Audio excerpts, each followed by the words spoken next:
Welcome to Scorpio Soul Time. I'm Ronique, and I appreciate you joining me here on my YouTube channel.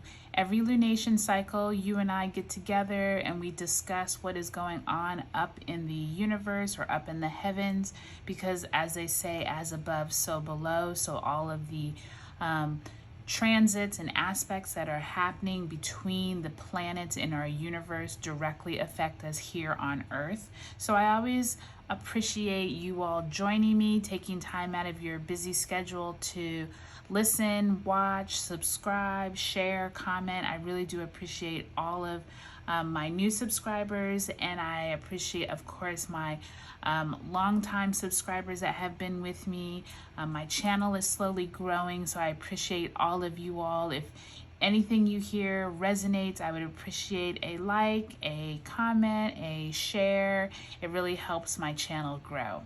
So today we're actually going to talk about the full moon in Pisces that occurs at 28 degrees of Pisces on September 20th, 2021 at 7:54 p.m. Eastern Time.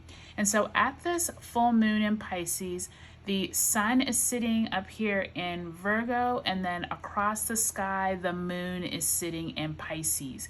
And at this time, we are coming to a culmination point, if you will, because full moons are when the sun and the moon sit across the sky, and whatever energies the moon is in, the sun is like illuminating the moon energy, if you will. And so at this time, Pisces is the last zodiac sign of the astrological calendar, and with this full moon being at 28 degrees, this is literally the last degree. Like there's 29 degrees, but we're like right before the very end of the zodiac calendar, which means to us that don't be surprised at this full moon if we see dramatic endings, enlightenment, cycles coming to an end. Wherever the moon is highlighting, remember Pisces is more of our deeper emotions. Pisces is a water sign, and it is the last water sign of the astrological calendar, which means like kind of like deeper emotions, but also like intuitive, more like intuitive dreams could come, intuitive kind of like people connecting to you from the past, or people connecting to you from the other side. Like there really is a strong connection with like your intuitive side at this time. We also have some interesting things going on at this same time, because within 2 days of this full moon in Pisces, we actually have the Fall Equinox. And the Fall Equinox occurs on September 22nd, and that will be when the sun actually moves into the sign of Libra. And Libra is all about relationships, balance, justice, how to bring things into a more balanced, harmonious, more of a harmonious feeling in our lives, but also like out in the collective. And you'll see more themes just surrounding like injustices and why, you know, certain groups don't feel just. And I think we can all kind of see that right now with the news and the pandemic and the government, and like we can see where there's like a strong shift in like it feels very unbalanced. So just be prepared for like when the sun moves into Libra. We already have Mars in Libra, and we also have Mercury in Libra. And remember, Mercury is going retrograde at the end of September, right around that September 26th or 27th, I believe. Mercury will go retrograde, so until like mid-October. So whatever themes are coming around when we move into this fall equinox 2 days later after this Pisces full moon, just be prepared for information, communication to start slowing down. You might not have all the information, and especially with this full moon in Pisces, I feel like there's going to be like feelings and kind of like deep rooted information that might spark now, but maybe you won't see the full culmination and information coming out possibly until like November, just because we will be in that Mercury retrograde, because we're in Mercury shadow right now before the actual retrograde. So we have almost like 6 weeks of this Mercury in Libra. And so just be prepared for that. Maybe don't make any rash or sudden decisions. Maybe hold off if you can on signing documents. You all know the whole spiel on Mercury retrograde. So the other thing I was going to say is we also have a really beneficial air grand trine on that same September 22nd, the day of that equinox. And that grand trine is actually, let's see, so it's Saturn down here in Aquarius, and it is trining, let me see, so it is trining Mars in Libra. So that's what we just talked about, the Mars in Libra, which is also an air sign. And then the ascendant is in Gemini. So there's this triangular trine, good energy around the air information. So that can be anything around communications. It could be talking with people. It can also be just receiving messages, being able to relate to people, maybe at work, being able to have better conversations. But it's going to be interesting because I think that as we move into this, like I said, mercurial energy of Libra around relationships and balance, there's going to be kind of like this strain of like information, because while it's harmonious for the air trine, at the same time we're kind of like dealing with maybe some people in our life might not have all of their our best interest at heart, is probably the best way to say it.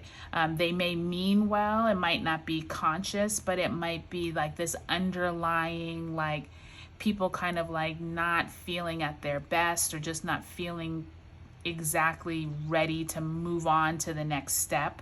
And I'm saying that because of that full moon influence in Pisces. Remember, Pisces is that last sign that tends to be very emotional, is very kind of deep rooted in like beliefs, but also like just emotions. So keep that in mind as we move through this time.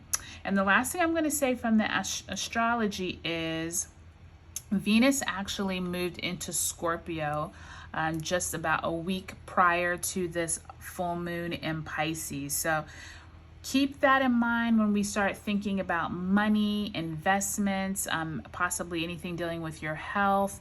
Remember, the planets are going to start moving into this Scorpio Taurus axis, which is actually our next eclipse axis. We have been going through the Gemini Sagittarian axis. So what I'm saying is that as we kind of, oh geez, sorry about that. As we move into this next cycle, just keep that in mind with the whole just like investments and anything that has to do with money, because Taurus and Scorpio do, you know, relate to those themes. Okay, I think that was my fan, so let me pick that up real quick. Okay, it's nothing like your fan just like falling off your table. Okay, sorry about that. Okay, so yes, I just want to make you aware that the Scorpio and Taurus axis is going to be this next eclipse cycle we go through. So just know that like this Venus in Scorpio might start bringing up themes that we see for the next 18 months, because we will actually have a full moon in Taurus in November that I also think is an eclipse. We're coming into eclipse season, guys. So just know that we're literally kind of, I think this full moon in Pisces is going to bring up a lot of themes that we might need to get rid of now, or it's going to be eclipsed out of our life, regardless if you want it to or not, because that's what eclipses bring. So we will talk about that more as we move into that Scorpio season, but I kind of wanted to give you the heads up. Okay, so the moon card, number 18 in the major arcana. I like this depiction of the moon card because the moon can be very, I always think of it like when you go out at nighttime and when there's a full moon, how you can kind of see everything around with a bluish hue, but it's almost as if you can't really see everything crystal clear. That really is, you know, that Pisces energy where it's kind of like there's deep rooted, maybe intuitive, like it's almost like you have to use your intuition as opposed to your eyes, as opposed to us like when we just move through all of that earth energy where everything is concrete and physical in nature. The moon card is more of this, what do I feel or what do I sense? Remember that water energy is like about emotional, like more feeling through things. So just know that as we move through this full moon in Pisces, everything might not be concrete, tangible. It might have to do more with feeling how you move through situations. When we're moving through this Libra time, you know, I think there's going to be a lot of almost like in your feelings type themes going on, just because Pisces is at that 28 degrees. So it's going to be really like heartfelt, like emotional type themes, but it can also be a good thing. Like, I don't want to paint it that it's just negative. This is really good for like if you're a creative person, if you're trying to like tap into more of your like creative side, especially if you're in a creative career or anything that you need to be able to tap into more of that side of you that isn't tangible, right? Like this is a good time to play. It's a good time to create, if you're an artist or if you like to figure out a new workout routine and go outside and connect to nature and be near water, or like channel in more of that energy. So the moon card, I think, is a really good way to kind of tap into what it is we're going to be feeling in this upcoming lunation cycle. And I also pulled the full moon in Pisces card, and it says balance spiritual. Let's try this again. Balance spirituality and practicality. And I think that this is a really interesting way of looking at the full moon in Pisces, because remember I just said you're going to have that spiritual side that's more of like what you feel, as opposed to like what you can see and what you can actually like put your hands on. It's not going to be tangible. It's going to be more like, how do you connect to people? How do you connect to like your environment? How do you connect to your family members? It's more of that feeling. And I feel like the balance is, of course, that Libra energy that's coming in, right? I just said, like, once we move 2 days after this full moon in Pisces, the sun will move into Libra. But remember, Mercury and Mars have already been in Libra for a week or so. So we should already start feeling some of this balance that we're trying to achieve. And I think practicality kind of goes back to that. We're moving into Scorpio and Taurus, and like Scorpio and Taurus, especially Taurus, wants like practical, like things that they can feel, see, but also see, put their hands on. It's dealing with money, investments. So I think that this is a really interesting time for all of us with this full moon in Pisces, because it's almost like the universe is asking us to figure out what is it that you need to feel in balance, but what is it that you need to let go of, since this is a full moon that you've maybe been holding on to since that new moon in Pisces that happened back in March. And I invite you to look at the Scorpio Soul Time playlist, because I have videos dating back to 2019. And it's good to kind of go through the different cycles, because I think that when you look at that March 13th, 2021 video, that actually at that time 4 planets were sitting in Pisces. Neptune and Venus, the Sun, and the Moon were all in Pisces on March 13th. So I think that that's a time that like new seeds of intentions were planted. So I invite you to look at that video, because you might see themes of things like, oh, I needed to be, you know, I just started a job at that time, which I thought was great, but now I'm starting to see like the people aren't what I thought they were. You know, it's not connecting with me from like a emotional side, or, you know, I just think that it's always good to go back 6 months to the new moon when the seeds were planted. Okay. Okay, you all, we're going to do our singing bowl.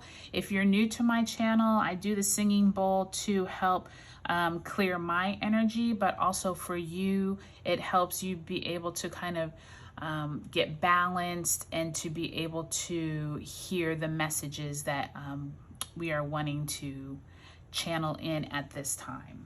Okay, so if you're wearing headphones, please make sure you adjust your headphone settings. Sometimes it can get a little loud.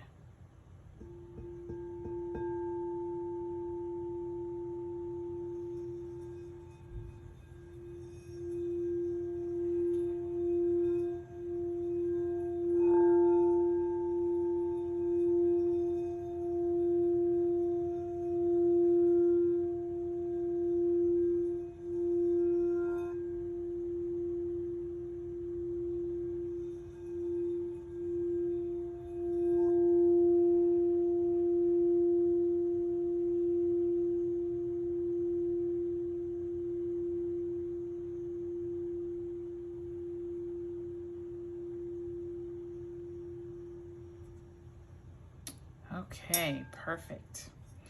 Okay, you all, so let's get right into it, because I know that was a lot of astrology, but I think the astrology portion is so important, because I think it also helps us when we are looking at the cards. It kind of helps us get a better sense of like the energies, because I feel like sometimes when, you know, you can do tarot cards at any time, but I feel like when you do them in conjunction with the lunation cycles, it really helps you kind of figure out, like, even if the information you haven't seen yet or it hasn't manifested in your life, sometimes I've noticed it will come up. You know, you'll just be in your everyday world, and then you'll be like, oh, this is that theme that came up, you know, last week when I was doing those tarot cards, or I was watching Scorpio Soul Time. So as I shuffle the cards, I want you to think through, what were you doing back in March of 2021? What themes were there? What were you letting go of, or what were you, I should say, what were you planting new seeds around in terms of Pisces, in terms of those themes that we just discussed with Pisces, whether it was, you know, it could have been emotional things that you were going through, or it could be you were starting something new. But since this is a full moon, it's now time to kind of like reflect and figure out what is no longer serving you. What do you need to let go of? What information maybe have you been enlightened by within these past 6 months? And we're going to pull a past, present, and future card, and then we will do some clarifiers. Okay, so in the past, we have the Hierophant card, which is the number 5 major arcana. That's in the past. Then in the present, we have the King of Swords in reverse, both in reverse. And then in the future, we have the Death card. Okay, and that is number 13. I think this is very fitting for that full moon in Pisces, because I had already told you that literally Pisces is the last, like, we're in the, not only are we in the last sign, but we're in the last 2 degrees of the zodiac. So this is really telling us there are things that we need to let go of and release, so we can move on with a clearer mind moving into this Libra season. Okay, so let's get right into it, you all. So today I'm actually using, so instead of the, I'll use the traditional kind of Rider-Waite deck to do the clarifying, but to do the actual past, present, and future, I'm actually using the Tarot of the Golden Wheel tarot deck, which I really love because it's really pretty and I love all the pictures. So they also tend to give different insight, which I like using different tarot decks just to get that information. So number 5, the Hierophant card. In the Rider-Waite traditional deck, it's usually the Pope or a religious figure standing in front of two figures. And it's basically has to do with any type of government, or governing is probably a better way to say it, a governing entity. This could be who you work for at your work. This could be the church. It could be just the collective in terms of who's dictating what needs to happen. Or it can deal with education, laws, doctrine, anything that is kind of like societal rules, if you will, that we abide by. And you can see here there's this older gentleman. He looks like obviously he has a lot of wisdom, but then he's like standing in front of this grand, almost like totem poles in the back. So you can see like wisdom and almost like legendary information that's been handed down is this Hierophant. And so I think that with it in reverse, it's interesting because this is almost like something in our lives we have been holding on to from either society rules or maybe the way that we've been governed. I think this is really interesting when I was talking about how we are all kind of underneath of these different mandates. And so I'm not going to get into like anything dealing with the pandemic and whatever, but I think from a global scale, this is kind of like how I think we're all as a society feeling. And this can go as deep as like you and your own beliefs of how you're being, told what to do, or whatever is your kind of like feelings behind maybe at your work, how you're feeling like, okay, well, the boss says we have to get to work at this time, but then, maybe you've been doing extra work on the side and haven't been getting, compensated for it. And so you're kind of just like getting tired of this, like certain rules for certain people. You know what I mean? So this Hierophant is interesting, I think, in the times that we're in, because with it being in reverse, it's almost like we're not agreeing with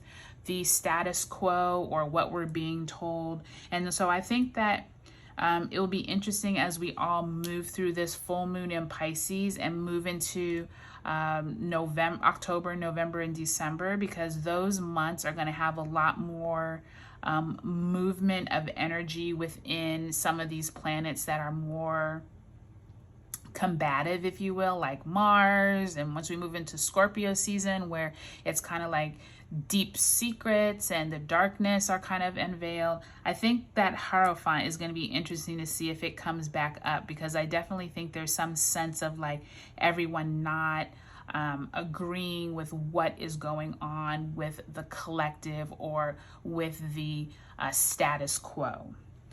Okay, so in the present, we have the King of Swords in reverse. And the King of Swords is always like this very, stately king who is like in his stone throne. He has his sword, and he kind of like, he is the one who makes the rules, right? Like, you do not mess with him. He is literally like the authority on decisions, whatever information. Remember, swords is air energy. So this could be something dealing with that grand air trine that I told you that we're going to be coming into.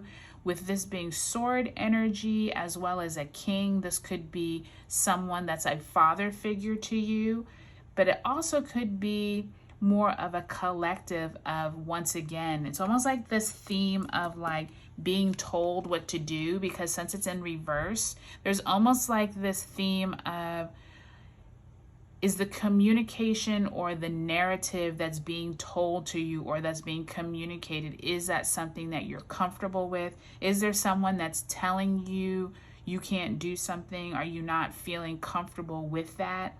I'm saying how you're feeling about it, because since this is a full moon in Pisces, this is really like, how are you feeling, or what are your intuitive senses around communications, around dogma and what's being told to you, and the collective of kind of like the narrative.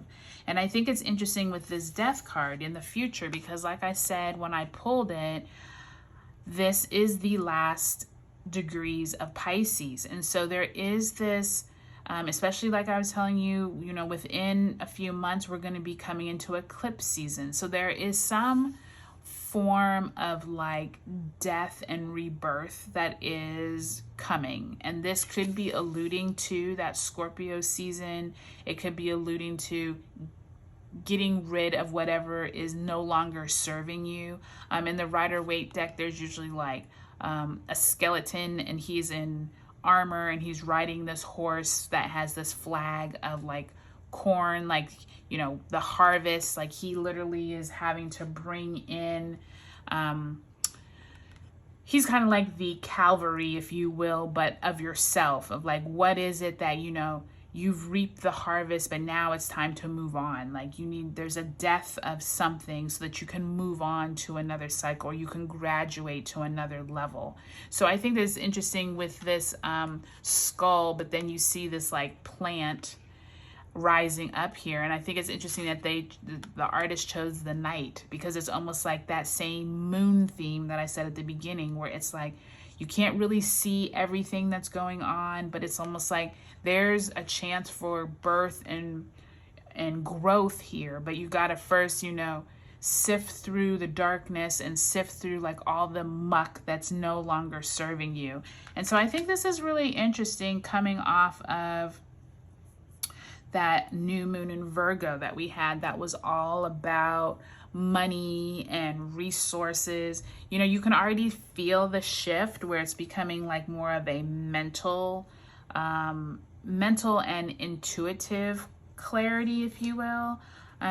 So I think that'll be interesting to see like how we all fare through just the rest of 2021. I think that's definitely like, I'm wondering if you all can feel the shift. Like, can you feel like we're no longer in that like Virgo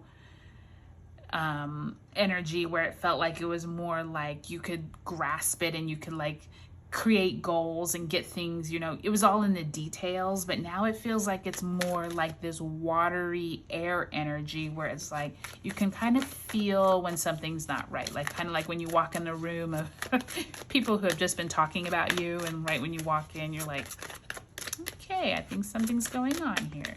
I feel like that's kind of like this energy that we're moving into.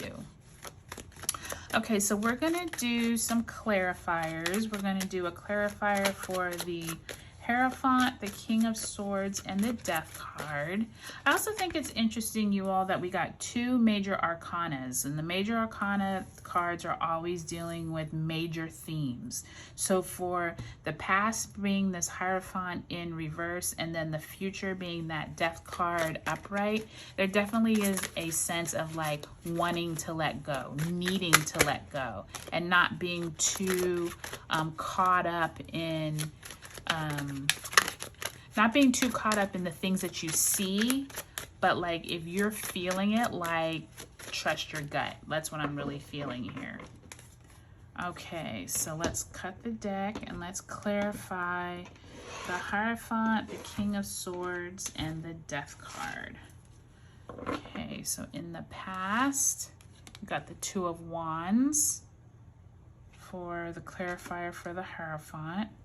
For the present, we have the Hangman in reverse, major arcana card. So we're kind of confused and not quite sure, but maybe we're going to get some messages of enlightenment.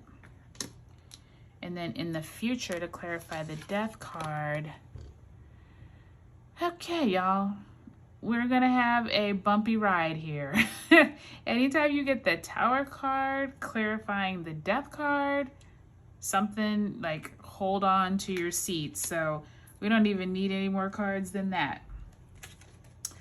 So like I said, I can already feel the energies kind of like changing out. And I think once we get through this like Libra season and then head into Scorpio, ooh, I think we got some stuff coming up, y'all. So the Two of Wands clarifying the Hierophant. So the Two of Wands on itself usually is this man, he's standing looking out over his kingdom, or just looking out over the land, and the earth is in his hands, as if he's to say, I need to, you know, I have the world in my hands. What is it that I want to embark on? What new ideas, what visions? Wands have to do with fire energy.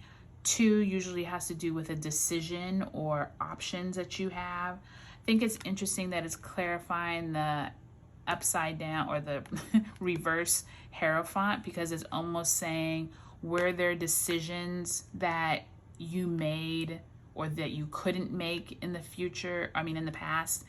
Are there decisions that maybe were made without you even having any say-so? That's really what I'm feeling like. Maybe you thought you had options, but you didn't really have as much as you thought.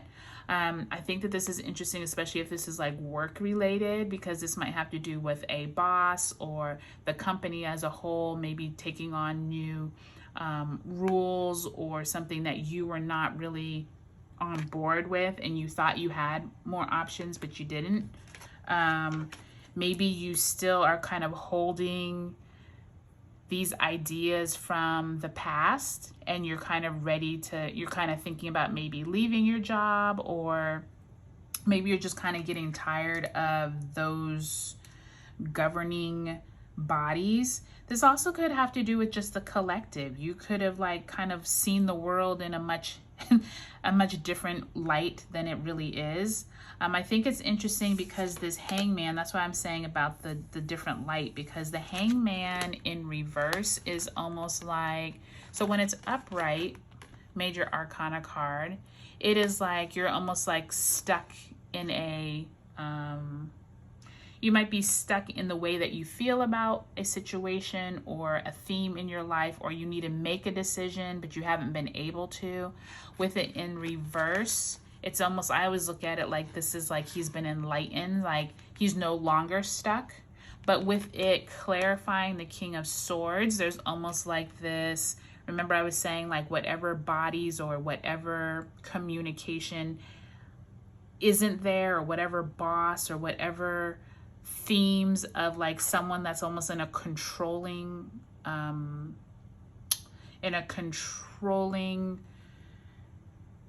stance, if you will. It's almost like maybe you're getting enlightened. Maybe you're actually getting more in tune with what you want from the past, and maybe you're no longer so kind of like rose-colored glasses. That's what I'm thinking with this Two of Wands. There's almost like this idea of like, well, I thought the life was going to be this way, but now you've been enlightened and realized, okay, it's not quite that way.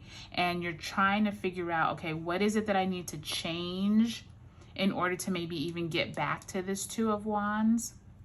Or maybe it's best that you moved on from this, because with this Death card, that's usually what death has to do with, like letting go of something that's no longer serving you. And with this Tower card in the future, you know, the Tower card is one in which is a little bit scary.